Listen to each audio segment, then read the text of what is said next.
The three victims were on their way here to their stepmother's funeral here in Waveland at 10 o'clock this morning when on a very slick road just a few miles away from here their car spun out of control right in front of a semi that broadsided them. Members of the funeral party were coming to the funeral. We was just ready to begin at 10:30. There was already one tragedy, the death of their stepmother Amber, then another. Approximately 10 o'clock they got the word that it had been an accident. Pastor Rodney Kaufman was preparing for Amber Mills' service.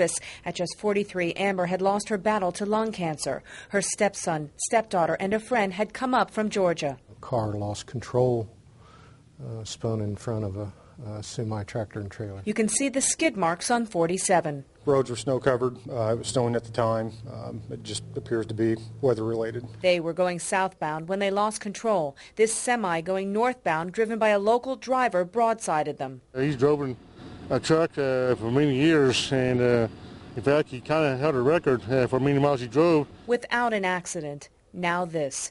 Through the trees, it's hard to make out the car that went into the ravine, the semi on top, the three victims pinned for hours. They couldn't get the bodies removed from the car till they got that semi.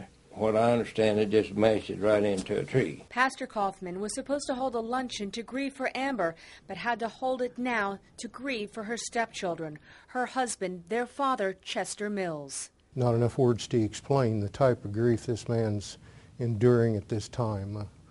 All I can think of is, in the words of Job, that how he endured, but yet he would never curse God. Job lost all of his family, and this man is experiencing something so close to that. It is the only way to relay their father's grief.